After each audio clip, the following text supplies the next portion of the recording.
আপনার জীবনে যদি চা পাওয়ার লিস্টটা অনেক লম্বা হয়ে থাকে, তাহলে আজকের এই মুভির গল্পটি একেবারেই আপনার জন্য। Children of haven. ইরানি এই চলচ্চিত্রটি দেখার পর আপনার চোখের কোণে নিমেষেই জল গড়িয়ে আসবে। আর সেই সঙ্গে আপনার মনের মধ্যে যদি হতাশা জমে থাকে, তাহলে নিমেষেই সেটাকে দূর করে ফেলবে। তো চলো গাইস, একটু কথা না বাড়িয়ে শুরু করা যাক আজকের এই গল্পটি। গল্পের শুরুতেই আমরা আলী নামের একটি ছেলেকে দেখতে পাই। সে তার বোনের ছেঁড়া জুতোটি একটি মুচির কাছে নিয়ে এসছে সেলাই করার জন্য। সেলাই হয়ে গেলে সে একটি মুদির দোকানে চলে যায় বাজার করার জন্য। সেখানে তার বোনের ছেঁড়া জুতোটি একটি ক্যারি ব্যাগের মধ্যে করে রেখে দেয় এবং দোকান থেকে একটি ক্যারেটের মধ্যে থেকে আলু বাছা শুরু করে দেয়। দোকানদার তখন আলীকে বলে যে এই আলুগুলো তোদের জন্য নয়, নিচে যে আলুগুলো রয়েছে সেখান থেকে আলু নে। আলু বাছার সময় দোকানে একজন ময়লা পরিষ্কার করা ব্যক্তি চলে আসে এবং আলীর জুতোজোড়াকে ময়লা আবর্জনা ভেবে তার গাড়ির মধ্যে উঠিয়ে নিয়ে চলে যায়। এদিকে আলী বাজার করা হয়ে গেলে তার বিলটিকে খাতায় লিখে দেওয়ার জন্য বলে। দোকানদার তখন আলীকে বলে যে তোরা যা ধার করেছিস খাতায় লেখার আর একটু জায়গা নেই। যাই হোক, দোকান থেকে বেরোনোর সময় আলী তার বোনের জুতো জোড়া আর খুঁজে পায় না। এরপর সে ক্যারেটগুলি থেকে তার জুতো জোড়াটি খুঁজতে থাকে আর তখনই তার গায়ে লেগে একটি ক্যারেট পড়ে যায়। এরপর দোকানের মালিক আলীকে বকা দিয়ে সেখান থেকে তাড়িয়ে দেয়। বাড়িতে আসার পর আলীর বোন জোহরা আলীকে জিজ্ঞাসা করে, আচ্ছা ভাইয়া, তুমি আমার জুতোটি ভালো মতো সেলাই করেছো তো? আলী তখন এই কথাটি এড়িয়ে যায় আর তার বোনকে বলে যে এই আলুগুলো ভালো মতো রান্না করো। জোহরা তখন তার ভাইকে আবার জিজ্ঞাসা করে, আচ্ছা ভাইয়া, তুমি আমার জুতোটি সেলাই করেছো তো? আলী তখন অশ্রুভরা নয়ন নিয়ে কাতর স্বরে তার বোনকে জানায়, আমি তোমার জুতোটি সেলাই করেছিলাম, কিন্তু বাজার করার সময় দোকানের মধ্যে হারিয়ে ফেলেই। এই কথাটি শোনার পর জোহরা কান্না করে দেয় আর তার ভাইকে বলেছে, আমার একটি মাত্র জুতো ছিল আর তুমি সেটা হারিয়ে ফেলেছো। আচ্ছা আমি কাল থেকে কি পায়ে দিয়ে স্কুল যাব? এটা বলে সে হাউমাউ করে কান্না করে দেয়। এরপর আলী তার বোনকে বলে, এই ব্যাপারটি তুই মাকে জানাস না, আমি তোর জুতোটি ঠিকই খুঁজে এনে দেবো। এটা বলে সে বাড়ি থেকে চলে যায়। যাওয়ার সময় রাস্তায় আলীর বন্ধুরা আলীকে বলে, বিকেলে আমরা খেলতে যাব। আলী তখন তাদের কথায় কর্ণপাত না করে সোজা চলে যায় সেই মুদির দোকানে এবং সেখানে ক্যারেটের মধ্যে থেকে তার বোনের জুতোটি খোঁজার চেষ্টা করে। আর তখনই দোকানদার আবারও আলীকে দেখে ফেলে আর তাকে বকাঝকা দিয়ে তাড়িয়ে দেয়। আর এরপর আলী মন খারাপ করে বাড়ি ফিরতে থাকে। বাড়ি ফেরার পথে মসজিদের সামনে একজন ব্যক্তি আলীকে মিস্ত্রি দেয় আর দিয়ে বলে যে এই মিস্ত্রিগুলো তুমি আমার বাবাকে ভালো মতো গুঁড়ো করতে বলবে, কারণ মসজিদে একটা অনুষ্ঠান রয়েছে। তো এরপর আলী মিস্ত্রিগুলো নিয়ে সোজা বাড়ি চলে আসে। বাড়িতে আসার পর আলীর বাবা আলীকে বকা দিয়ে বলে যে তুমি সারাক্ষণ কোথায় থাকো, তোমাকে বাড়িতে দেখতে পাওয়া যায় না। অন্যদিকে আমরা জোহরাকে দেখতে পাই। সে বাড়ির বাইরে জুতোগুলোর দিকে অবাক দৃষ্টিতে চেয়ে থাকে, কারণ সেখানে তার জুতো জোড়াটি নেই। তো এরপর তারা দুই ভাই বোন মিলে পড়তে বসে যায় আর তারা খাতায় লেখার মাধ্যমে একে অপরের সাথে কথা বলতে থাকে। জোহরা তার ভাইকে বলেছে, ভাইয়া আমি কালকে কি পায়ে দিয়ে স্কুলে যাব? আলী তখন তার বোনকে বলেছে, তুই আমার জুতোগুলো পরেই স্কুল যাবি। জোহরা তখন বলেছে, আমি কিন্তু বাবাকে সমস্ত কিছু বলে দেব। আলী তখন জোহরাকে বলে, বোন আমার, তুই বাবাকে কিছু বলিস না। তুই দেখতে পাস না আমাদের বাবার আর্থিক অবস্থা কতটা খারাপ? কয়েক মাস ধরে ঘর ভাড়া দিতে পারেনি, আর এই অবস্থায় তোকে কিভাবে নতুন জুতো কিনে এনে দেবে? তো আলীর এই প্রস্তাবে জোহরা রাজি হয়ে যায়। জোহরা তখন আলীকে জিজ্ঞাসা করে, আচ্ছা আমি যদি তোমার জুতোগুলো পায়ে দিয়ে স্কুলে যাই, তাহলে তুমি কি পায়ে দিয়ে স্কুলে যাবে?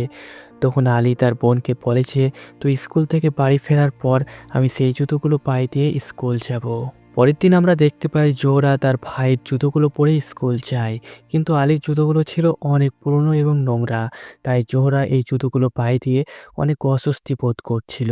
অন্যদিকে আমরা আলীকে রাস্তায় তার বোনের অপেক্ষায় দাঁড়িয়ে থাকতে দেখতে পাই, কারণ তার স্কুলের সময় অনেক আগেই পেরিয়ে গিয়েছে। এর মধ্যেই জোহরা সেখানে চলে আসে আর আলী রাস্তার মাঝে তাদের জুতোটি বদল করে নেয় আর দৌড়ে চলে যায় তার স্কুলে। কিন্তু তার স্কুলে যেতে অনেকটাই লেট হয়ে যায় আর এটি তাদের স্কুলের প্রিন্সিপাল দেখে ফেলে। বাড়িতে আসার পর জোহরা আলীকে জিজ্ঞাসা করে, আচ্ছা ভাইয়া, তুমি কি সময় মতো স্কুলে পৌঁছাতে পেরেছিলে? আলী তখন বলে যে না, একটু লেট হয়ে গিয়েছিল। আচ্ছা তুই কাল থেকে একটু তাড়াতাড়ি করে স্কুল থেকে বের হবি। জোহরা তখন আলীকে বলে যে এর থেকে আগে বের হওয়া আমার সম্ভব নয়। তো যাই হোক, জোহরা আলীকে বলে যে ভাইয়া, এই জুতোগুলো অনেক নোংরা, চলো আমরা এটাকে খুব সুন্দর করে পরিষ্কার করি। তো এরপর আমরা দেখতে পাই দুই ভাই বোন মিলে ওই জুতোটিকে তৃপ্তি সহকারে মনের আনন্দে পরিষ্কার করতে থাকে। জুতোটি পরিষ্কার হয়ে গেলে আলী সেই জুতোটিকে রোদে শুকোতে দিয়ে দেয়। আর রাত্রি হলে আমরা দেখি সপরিবার মিলে খেতে বসেছে। আর তখনই টিভিতে একটি বিজ্ঞাপন চলে আসে জুতোর। এটি দেখার পর আলী এবং জোহরা তাদের দুই ভাইয়ের তো এক করুণ অবস্থা হয়ে যায়। তো যাই হোক, রাত্রিবেলায় ঘুমিয়ে পড়ার পর আমরা দেখতে পাই জোহরার ঘুম হঠাৎ করে ভেঙে যায়। আর আমরা দেখি বাইরে প্রবল হারে বৃষ্টি পড়ছে। তখন জোহরা তার ভাইকে বলে, ভাইয়া বাইরে বৃষ্টি পড়ছে, জুতোগুলো ভিজে যাবে। আর জুতোগুলো যদি ভিজে যায় তাহলে আমরা পরের দিন স্কুল যেতে পারবো না। তো এরপর আলী জুতোগুলো তাড়াহুড়া করে ঘরে নিয়ে আসে। পরের দিন সকাল হলে জোহরা স্কুল যাওয়ার উদ্দেশ্যে বাড়ি থেকে বেরিয়ে যায়। আর রাস্তায় একটি জুতোর দোকানের সামনে জুতোগুলোর দিকে করুণ দৃষ্টিতে চেয়ে থাকে। তো যাই হোক, স্কুলে পৌঁছানোর পর আমরা দেখতে পাই জোহরার আজকের স্কুলে এক্সাম। তাই জোহরা খুব সুন্দরভাবে এক্সাম দেয়। এক্সাম শেষ করে তাড়াহুড়া করে বাড়ি ফেরার পথে জোহরার একটি জুতো হাইডে এনে পড়ে যায়। আর এরপর জোহরা জুতোটিকে তুলবার অনেক চেষ্টা করে, কিন্তু শেষ পর্যন্ত সে ব্যর্থ হয়। তো এরপর আমরা দেখতে পাই একজন বয়স্ক একজন ব্যক্তি এসে তার জুতোটি উদ্ধার করে দেয়। জোহরা তখন জুতো জোড়া হাতে নিয়ে কান্না করতে করতে তার ভাইয়ের কাছে চলে যায়। তার ভাইকে জুতো জোড়া দিয়ে দেওয়ালের দিকে মুখ ঘুরিয়ে নিয়ে কান্না করতে থাকে। আর আলীকে বলে যে আমি আজকেই বাড়ি গিয়ে বাবাকে সব কিছু বলে দেব। আলী তখন জোহরাকে বুঝিয়ে বলে, লক্ষ্মী বোন আমার, তুই বাবাকে কিছু বলিস না, তুই তো জানিস আমাদের আর্থিক অবস্থা। তো যাই হোক, এরপর আলী স্কুলে চলে যায়। ক্লাসে প্রবেশ করার সময় স্কুলের প্রধান শিক্ষক আলীকে ধরে ফেলে আর তাকে জিজ্ঞাসা করে, আচ্ছা আলী, আজকে তোমার স্কুল আসতে এত কেন লেট হলো? আলী তখন বলেছে, স্কুল আসার পথে আমি ট্রেনে পড়ে গিয়েছিলাম, এই কারণে আমার দেরি হয়ে গেল। তো আলীর টিচার সবটাই বুঝতে পারে আর তাকে ছেড়ে দেয়। ক্লাসের মধ্যে আমরা দেখতে পাই আজকে তাদের রেজাল্ট। আর আলী অনেক ভালো রেজাল্ট করেছে, তাই তার টিচার তাকে একটি গিফট দেয়। স্কুল থেকে বাড়ি ফেরার পর আলী তার টিচারের দেওয়া পেনটি জোহরাকে দিয়ে দেয়। জোহরা তো এই পেনটি পেয়ে অনেক খুশি হয় আর আলীকে বলে যে আমি কিন্তু জুতোর বিষয়ে বাবাকে বলিনি। পরের দিন আমরা জোহরাকে তার স্কুলে পিটির ক্লাস করতে দেখতে পাই। সেখানে জোহরা তার সহকর্মীদের পায়ের দিকে জুতোগুলো লক্ষ্য করতে থাকে। সে দেখতে পায় যে সবার পায়ে নতুন নতুন জুতো, শুধু তার পায়ে পুরনো একটি ছেলেদের জুতো। তো এভাবে দেখতে দেখতে তার হারিয়ে যাওয়া পুরনো জুতোটি একটি মেয়ের পায়ে লক্ষ্য করে। আর এটা দেখার পর সে একটু চমকে যায়। তো এরপর জোহরা ওই মেয়েটির পিছু করতে থাকে। একটা পর্যায়ের পর জোহরা ওই মেয়েটিকে বলতেই চাইছে, তুমি যে জুতোটি পায়ে পরে আছো এই জুতোটি আমার, কিন্তু সে বলে উঠতে পারে না। স্কুল ছুটি হয়ে যাওয়ার পর জোহরা ওই মেয়েটির পিছু করতে করতে বাড়ি পর্যন্ত চলে যায় এবং তার বাড়িটি চিনে আসে। অন্যদিকে আমরা আলীকে দেখতে পাই, তার আজকেও স্কুল যেতে অনেক লেট হয়ে যায়। আর এই কারণে স্কুলের প্রধান শিক্ষক আলীকে বলে যে আমি কয়েকদিন ধরে লক্ষ্য করছি যে তুমি প্রতিদিনই স্কুল দেরি করে আসছো, এই কারণে তাকে স্কুল থেকে বের করে দেয়। আলী তখন মন খারাপ করে বাইরে বেরিয়ে যেতে থাকে। আর তখনই আলীর ক্লাস টিচার প্রধান শিক্ষকের কাছে সুপারিশ করে, বলেছে আলী অনেক ভালো ছাত্র, সে পড়াশোনায় অনেক মেধাবী। তো এই যাত্রায় আলীকে ক্লাস করতে দেওয়া হয়। স্কুল ছুটি হয়ে যাওয়ার পর আলী এবং জোহরা দুই ভাই বোন মিলে সেই মেয়েটির বাড়ি চলে আসে তাদের জুতোটি ফিরিয়ে আনার জন্য। এখানে এসে লক্ষ্য করে যে ওই মেয়েটির বাবা অন্ধ একজন ব্যক্তি আর কোনো রকমে তাদের সংসার চলে। তো এমন দৃশ্য দেখার পর আলী এবং জোহরা তারা দেওয়ালের আড়াল হয়ে যায়। আর তারা দুজনে মনে মনে ভাবতে থাকে যে এই মেয়েটির পরিবারের অবস্থা তাদের পরিবারের থেকে অনেক খারাপ, তাই তারা জুতোটি ফিরিয়ে না নিয়ে সেখান থেকে চলে যায় চুপচাপ। এখান থেকে বাড়ি ফেরার পথে আলী তাদের মসজিদের অনুষ্ঠানে চলে যায় তার বাবাকে সাহায্য করার জন্য। আর সেখানে আলীর বাবার সাথে তার এক বন্ধুর সাক্ষাৎ হয়। আলীর বাবার বন্ধু শহরে মালির কাজ করত। সেই বন্ধু আলীর বাবাকে বলেছে, আমি মালির কাজটি ছেড়ে দিতে চাই, আচ্ছা তুমি যদি চাও তাহলে মালির কাজটি করতে পারো। আর সে তার যন্ত্রপাতিগুলো আলীর বাবাকে দিয়ে দেয়। এখান থেকে বাড়ি ফেরার পর আলীর বাবা আলীকে সঙ্গে নিয়ে শহরে চলে যায় কাজের জন্য। আর সেখানে আমরা দেখতে পাই শহরে অনেক বাড়ি ঘোরাফেরা করে, কিন্তু কেউ তাদেরকে কাজ দেয় না। একটা পর্যায়ের পর আলী এবং আলীর বাবা ক্লান্ত হয়ে পড়ে। আর তখনই আমরা দেখতে পাই একজন বৃদ্ধ ব্যক্তি তাদেরকে ডেকে তাদের বাগানটি পরিচর্যা করার জন্য বলে। আলীর বাবা তাদের এই বাগানটিকে খুব সুন্দরভাবে মনের মতো করে পরিচর্যা করে। অন্যদিকে আমরা দেখি আলী সেই বাড়ির একটি বাচ্চার সঙ্গে খেলতে থাকে। কাজ শেষ হয়ে যাওয়ার পর আলীর বাবা মোটা অঙ্কের একটি পারিশ্রমিক পায়। তো এতগুলো টাকা একসঙ্গে পাওয়ার পর আলী এবং আলীর বাবা চিন্তা করতে থাকে যে তারা এতগুলো টাকা দিয়ে কি করবে। তো কথায় আছে না, গরিব মানুষের সুখ বেশিক্ষণ স্থায়ী হয় না। তো যাত্রাপথে তাদের সাইকেলটি ব্রেক ফেল করে আর তারা পড়ে যায়। আর এর ফলে তাদের ট্রিটমেন্টের জন্য তাদের উপার্জনের সমস্ত টাকাটাই ব্যয় হয়ে যায়। আর এরপর তারা দুজনে মিলে নিরাশ হয়ে বাড়ি ফিরতে থাকে। তো যাই হোক, পরের দিন আমরা দেখতে পাই জোহরা বাড়ি ফেরার পথে তার ব্যাগ থেকে তার ভাইয়ের দেওয়া পেনটি পড়ে যায়। এই পেনটি তখন সেই মেয়েটি কুড়িয়ে পায়। মেয়েটি পেনটিকে ফিরিয়ে দেওয়ার জন্য জোহরাকে ডাকে, কিন্তু জোহরা শুনতে পায় না। এরপর সে পেনটি নিজের ব্যাগেই রেখে দেয়। অন্যদিকে আমরা আলীর স্কুলে দেখি বিশাল বড় একটি দৌড় প্রতিযোগিতার আয়োজন করা হয়। আর এই প্রতিযোগিতায় অংশগ্রহণের জন্য অবশ্যই ভালো জুতো পরে আসতে হবে। কিন্তু আলীর তো ভালো জুতো ছিল না, তাই তার এই প্রতিযোগিতায় নাম লেখানো হয় না।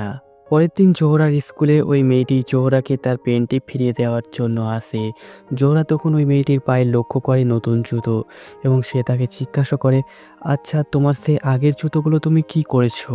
সে মেয়েটি তখন জোহরাকে বলেছে, আগের জুতোগুলো অনেক পুরনো হয়ে গিয়েছিল, তাই আমি সেটা ফেলে দিয়েছি। এরপর জোহরা মনে মনে অনেক কষ্ট পায়, কারণ সেই জুতোটি ছিল তো তারই। অন্যদিকে আমরা দেখতে পাই আলীদের স্কুলে যে দৌড় প্রতিযোগিতার আয়োজন করা হয়েছে, সেই প্রতিযোগিতার প্রথম প্রাইজ হচ্ছে 1 মাস ছুটি এবং একটি নতুন সাইকেল। আর দ্বিতীয় পুরস্কার হচ্ছে 1 সপ্তাহ ছুটি এবং একটি জার্সি। আর তৃতীয় পুরস্কারটি হচ্ছে 1 জোড়া নতুন স্নেকার্স। তো আলীর এই তৃতীয় পুরস্কারটি দেখার পর চোখ তো ছানা বড়া হয়ে যায়। আর সে ভাবতে থাকে তাকে যে করেই হোক এই প্রতিযোগিতায় নাম লেখাতেই হবে। এরপর সে তার স্পোর্টস টিচারের কাছে চলে যায়। শিক্ষক তো আলীকে প্রথমেই না করে দেয়। এরপর আলী অনেক কান্নাকাটি করে শিক্ষককে রিকোয়েস্ট করে এবং তাকে বলেছে আমার তৃতীয় পুরস্কারটি অনেক প্রয়োজন।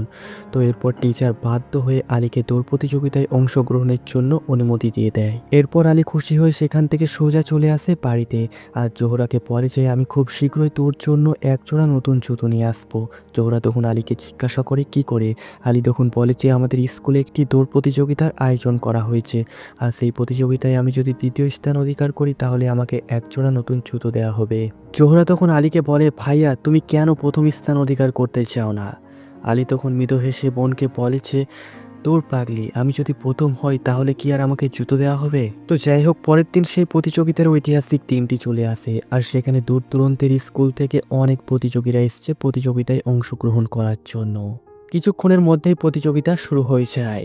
শুরুতেই আমরা দেখতে পাই আলী অনেক পিছিয়ে পড়ে। আলী তখন মনে মনে ভাবতে থাকে সে তার বোনকে কথা দিয়েছে তাকে সে 1 জোড়া নতুন জুতো এনে দেবে, তাই তাকে এই প্রতিযোগিতায় যে করে হোক তৃতীয় স্থান অধিকার করতেই হবে। আলী মনের মধ্যে এক অদম্য শক্তি নিয়ে এক এক করে সমস্ত প্রতিযোগীদের পেছনে ফেলতে থাকে। আর একটা পর্যায়ের পর দেখতে পাই আমরা আলী সবাইকে পেছনে ফেলে দিয়ে এই প্রতিযোগিতায় প্রথম স্থান অধিকার করে। আলী তখন তার টিচারকে জিজ্ঞাসা করে, আচ্ছা স্যার, আমি কি এই প্রতিযোগিতায় তৃতীয় স্থান অধিকার করেছি? তখন তার শিক্ষক বলেছে, না, তুমি এই প্রতিযোগিতায় প্রথম স্থান অধিকার করেছো। তো এই কথাটি শুনতে পাওয়ার পর আলীর মন তো ভেঙে যায়।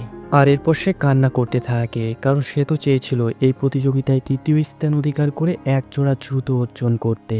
তো যাই হোক, এরপর আলী বুক ভরা আক্ষেপ নিয়ে মন খারাপ করে বাড়ি ফিরে আসে আর তার বোনের সামনে মাথা নত করে দাঁড়িয়ে যায়।